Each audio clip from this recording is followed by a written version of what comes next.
All right, so this is lesson 1.15, limits at infinity in horizontal asymptotes. First, let's take a look at limits at infinity. What does it mean by limits at infinity? Well, it's when limits for functions when input values grow without bound to either positive or negative infinity. Let me give you an example of a function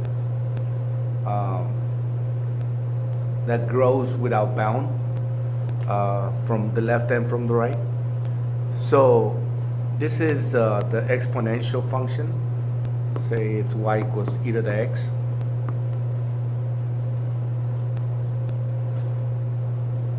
So as we go to the right, let's go to the right. As we go to the right, the function keeps going to positive infinity. So it's growing without bound. So it's just exponentially growing. So the limit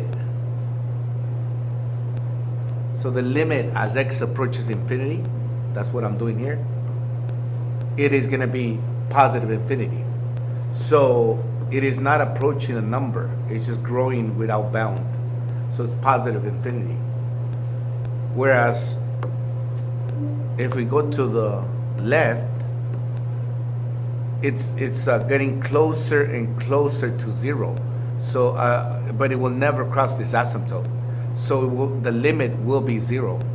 So the limit as x approaches negative infinity will be zero.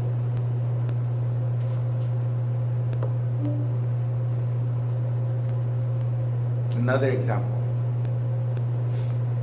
This is the reciprocal function, or rational, y equals 1 over x. If we try to find the limit as x goes to infinity, again in this one, well, in this particular one, the function is approaching 0. So the limit on this one is going to be 0 as x approaches infinity. The limit as input values grow, or the input values go to negative infinity, negative values, the function is approaching 0 as well from the bottom. So the limit is going to be 0.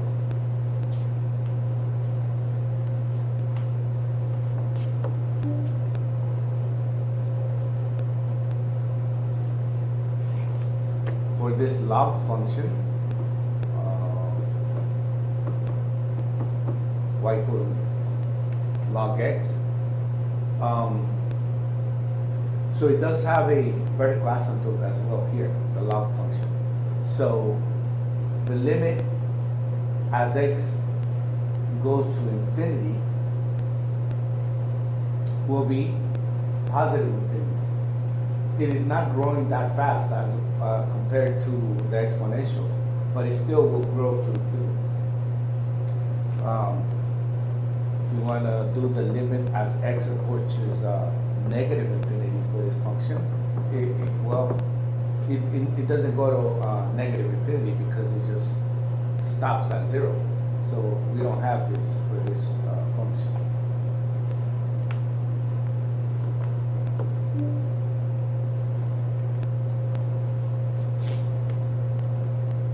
Let's do a little experiment here about ranking the fastest to the lowest. Which one do you think is the fastest growing? We have a quadratic function, we have a 10th degree polynomial, we have a radical function, we have a natural log function, and we have an exponential function. If you know what they kind of look like, you have a good idea of what these functions look like, then you can have a good idea of which one grows the fastest and the lowest. So like for the quadratic, it's going something like this, no? It's going to grow, it is going to start growing fast, no? When it goes to positive infinity. And we're doing this for positive infinity. This one is growing even faster than the quadratic, even faster. So this one's growing faster. The square root function is going something like this. It is not growing fast. This is much slower than the top two. Natural log function. Now this is a competition on which one is the slowest between square root of x and natural log of x. And the exponential, really nothing beats exponential in terms of growth. So let me give you some numbers here. So let's say add 1. What is it doing at x equal to 1? X equal to 1, x equal to 1, x equal to 1, x equal to 1, and x equal to 1. So just to see where they start at in terms of like 1, I could have chose 0, but it's just 1. So 1 squared will give me 1. So it is at 1. For this one, it's going to also be 1. And then this one, square root of 1 is 1. Natural log of 1. What is the natural log of 1? Well, you're here, so it's going to be 0. And for the exponential, it would be e to the 1 power is e, which is approximately 2.7.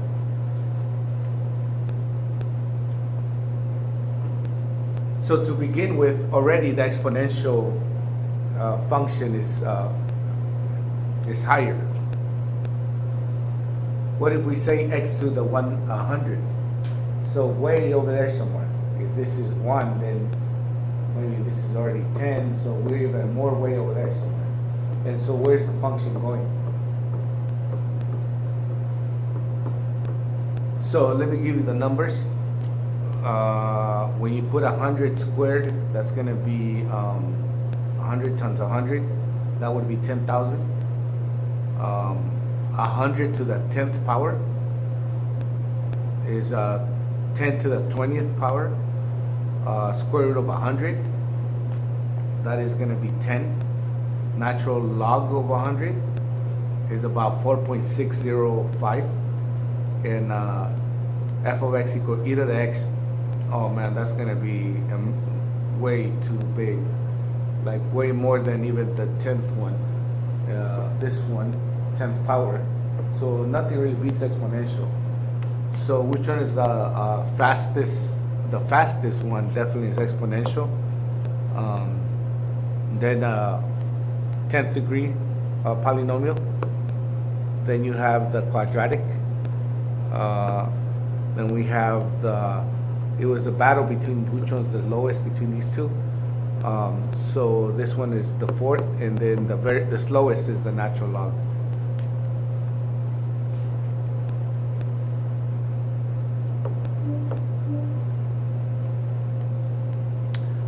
Okay, so let's go ahead and do some examples here. Find the following limits.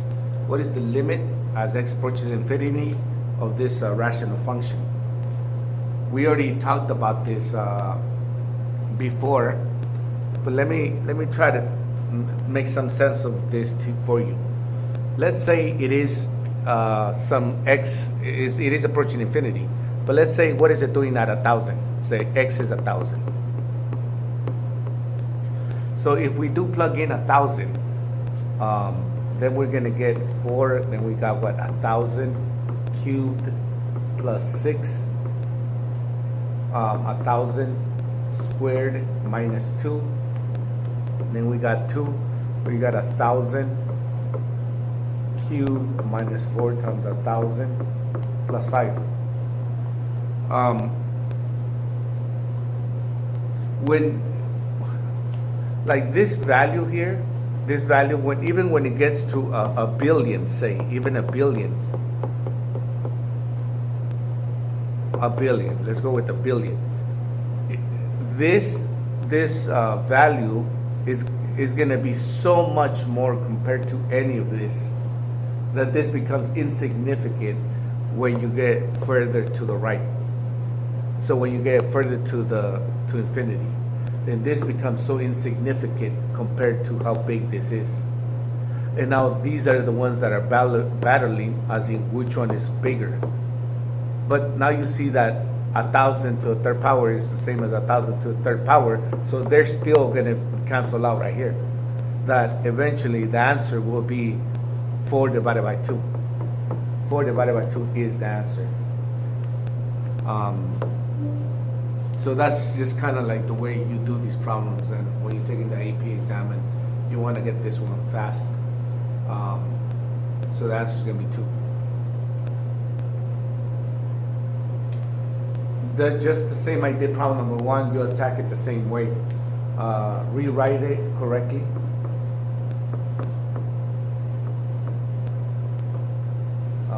Should be negative x squared first. They always do this just to make you, just to make you mess up. One more time, at infinity, these are like nothing. But then you see that this will get much, much bigger than this at infinity. So this is going to be limit as x approaches infinity of negative 1 over x. So negative 1 over x, what does that graph look like?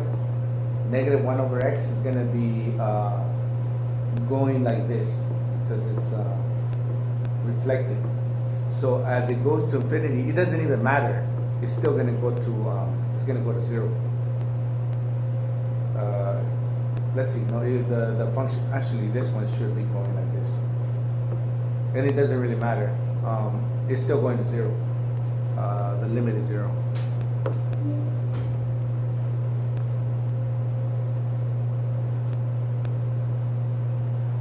Number 3, limit as x approaches infinity. Hopefully now you're convinced that the higher power is the one that matters here the most. So what I'm going to do is I'm going to look at this leading, the first part of the binomial here, and it's raised to the third.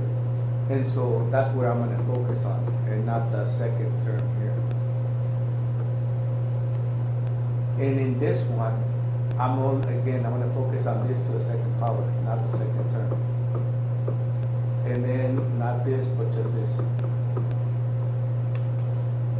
So the limit as x approaches 0 is going to be 4 to the third is 64, x to the third over 2 times 1 is 2, x to the third. Let's see here. Nope. It's going to be 2 squared is 4. So this is 4. Yes. So this cancels out. Then we're going to have 64 divided by 4 is 16. The limit as x approaches 0 is going to be 16 here.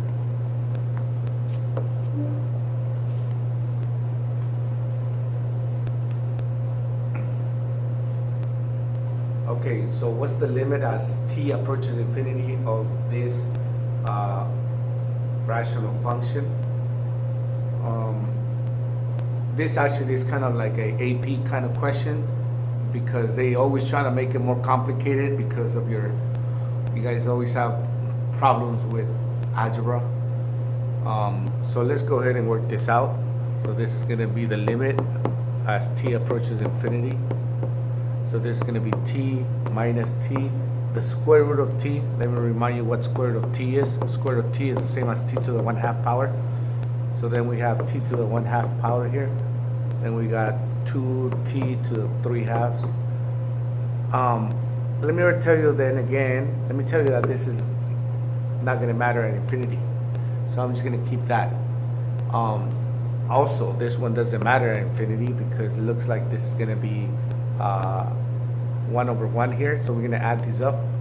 So the limit, it's not x, it's t. So the limit as t approaches infinity, This is gonna be negative t to the, you add these up, so it's gonna be 3/2. And then I have 2t to the 3/2.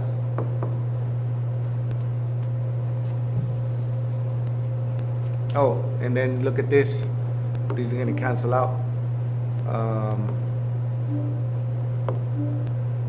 This cancels with this, so we're gonna have the limit as t approaches infinity. T approaches infinity. Negative 1/2. So the answer is negative 1/2 of this function.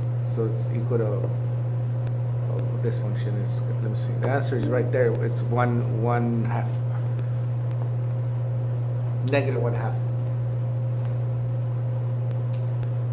So number 5, the limit as x approaches negative infinity of this.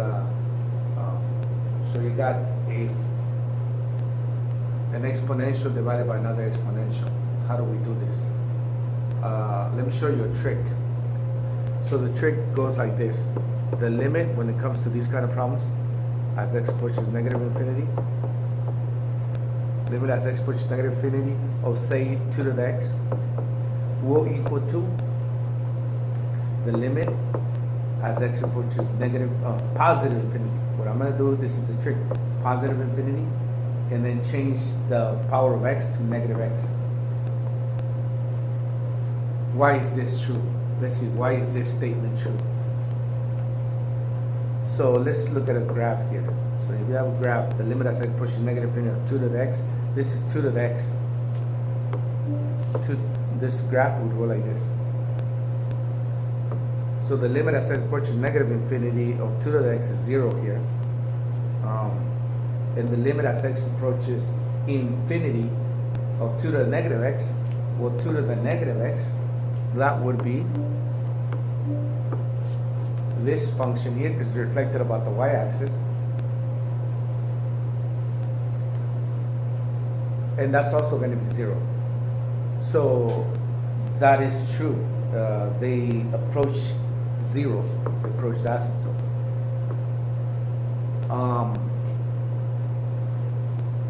If you want to put it like a number, if you don't, let's put in a number. Say x is 1,000 again. No, let's go 10. X equals 10.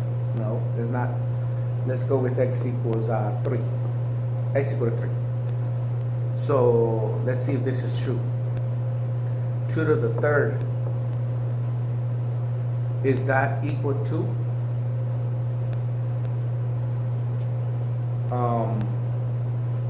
2 to the negative third? Let's see, x approaches negative infinity, and we're going to plug in x equals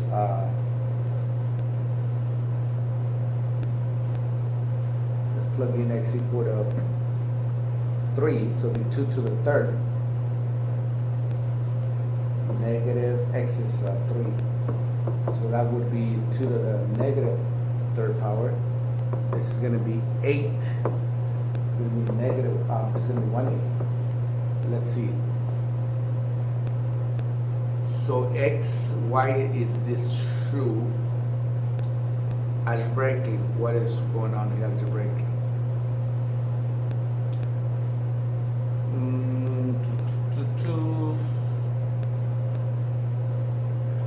Yeah, because like when you plug it in here, like when you're looking at it here, the number being put in here is 3. So that would be negative 3. Aside from this negative, it would be 3. So it would be negative 3, and then it's 1/8.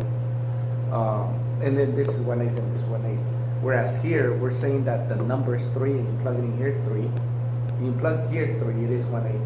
So yeah, it's weird, but that's just kind of how it works, and it is true. So this statement is true. So let's apply it to this. So the limit as x approaches negative infinity.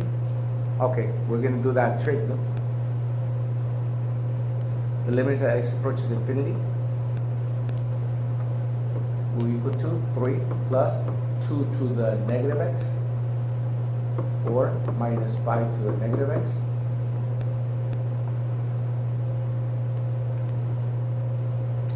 Then we're gonna do the limit as x approaches infinity. It's gonna be 3 plus. So you have a negative power that makes it makes it a fraction. So it's gonna be 1 over 2 to the x, and then this one's gonna be 4 minus 1 over 5 to the x.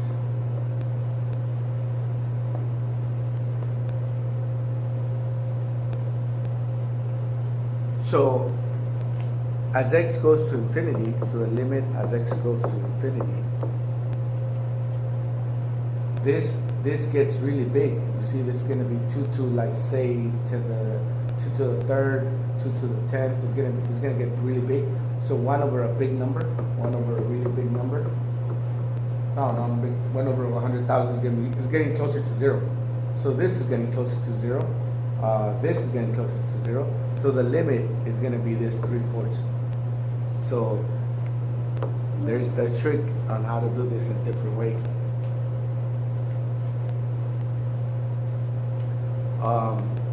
Does it work the other way? Can we go to other infinity and do it backwards? Let's try it. So the limit as x approaches infinity, the limit as x approaches infinity. So that would be 4 minus 3 e to the positive x, and then you got 1 plus e to the positive x.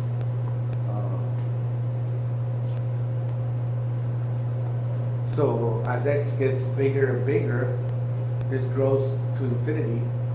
So this grows really big. This grows really big.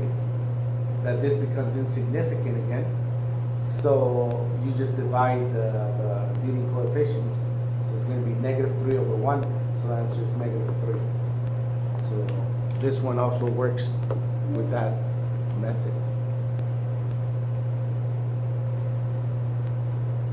Number 7, the limit as x approaches infinity of this. Yeah, this particular one, we could just use that that rule that square root of x is equal to absolute value of x, which equals to equal to what? X if x is greater than 0, or equal to 0. And then negative x if x is less than 0.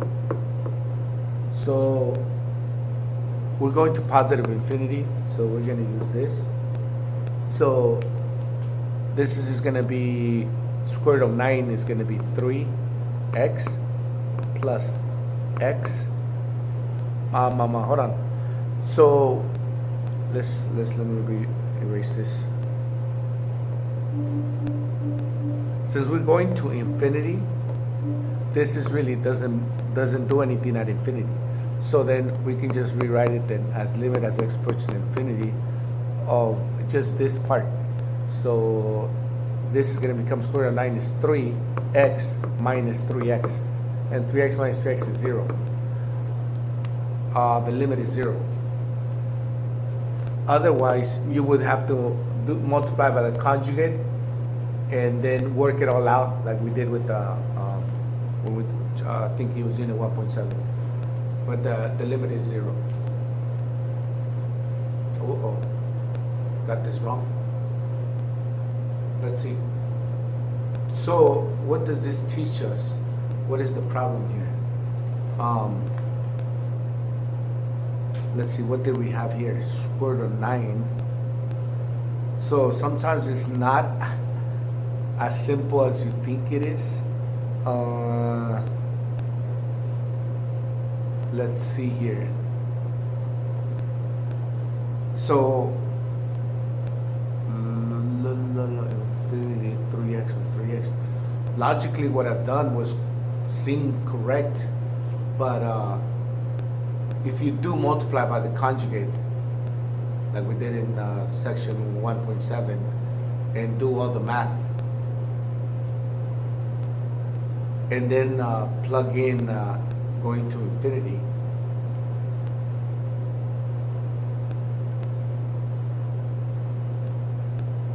and you get 1/6 as the limit and not 0. So We got to be careful with these kind of questions right here. Sometimes you do have to try doing it with the conjugate, just to make sure that you're getting the same limit. If you have enough time when you're taking the test. Moving on, find the horizontal asymptotes of each function. How do we find horizontal asymptotes? You have to find the limit as x approaches negative infinity of the function, and the limit as x approaches positive infinity of the function. So positive infinity, let's see. When it goes to positive infinity, it will be x. These cancel out, no? So it's gonna be, it's growing without bound here. So it's getting bigger. So linear. So it's gonna go to positive infinity. It has no asymptotes. So whenever the power on top is bigger than the bottom, it has no asymptotes.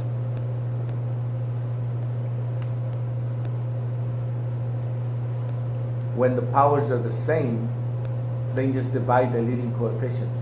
So it has a horizontal asymptote at y equals 1/3.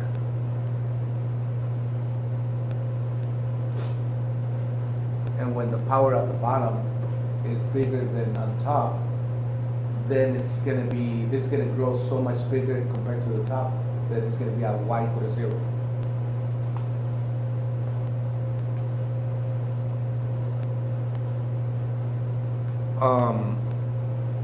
This one, how do we find the asymptotes?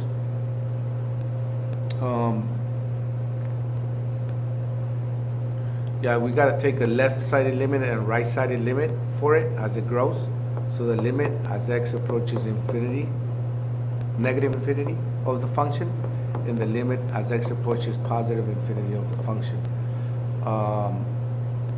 So one more time, these are tricky questions. So that one is going to be square root of 4x squared, where we're saying that square root of x squared is equal to absolute value of x.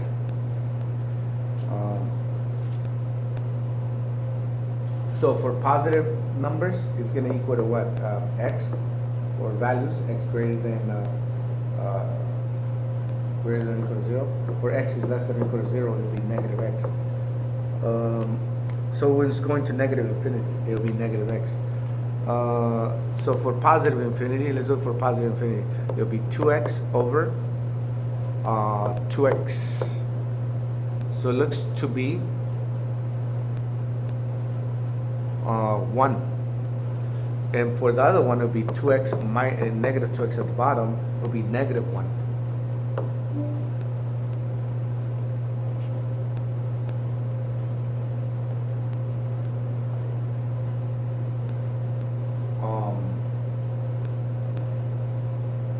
So it has a horizontal asymptote for positive infinity at y equals 1, and for negative infinity at y equals negative 1.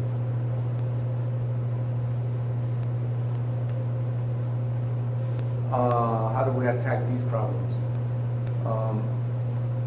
Whenever the power is bigger than, not just like this one, where we have x squared, that deals with this definition. But whenever it's anything like bigger than x squared, for example, I'm saying x to the 4th, x to the 6th, or anything like that, it does something different. It will just always be positive. So it has no negative. It wouldn't have this. So then you can just directly go to the top is square root of 4 is 2, and then it'll be x squared, and it will always be positive. And then we got this 3x squared here minus 1. And now we do a limit as x approaches infinity. So a limit as approaches infinity. So this is going to get bigger. This is going to get bigger. So this one's going to be 2/3. But when you have the limit as x approaches negative infinity, then this is always going to be positive. Well, here again, we don't really care why. Let's see. Yeah, it does matter. This will be a positive 2, a positive 2. because you can factor it out too. And then this is going to be also be positive because you're squaring it. So it just has 2/3 because you're squaring it. Nothing changes. So the horizontal asymptote will be at 2/3.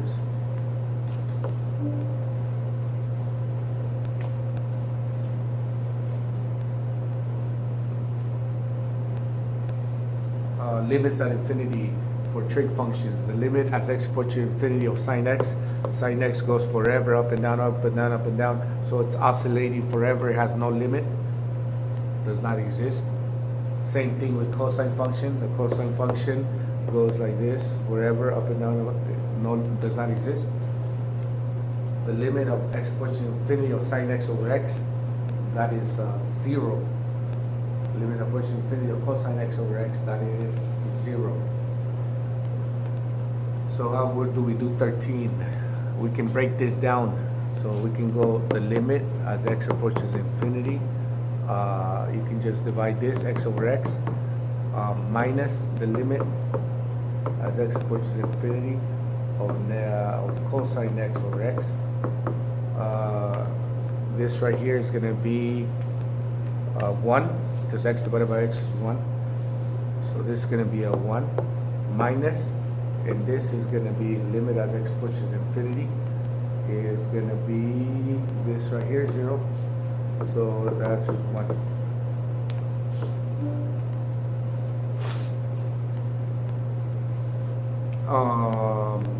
So this is limit. This is going to go inside of there. So it's a composite. So we cosine limit as x approaches infinity of 1 over x. The limit as x approaches infinity of 1 over x. 1 over x goes like this. Goes like this. So it's going to go to infinity of 1 over x. It's going to infinity. No, it's what's going here to infinity is 0. So then we're going to have cosine of 0. The limit as, no, it's just cosine of 0. So cosine of 0, what is cosine of 0? 1, is it 1? All right, see you guys next time.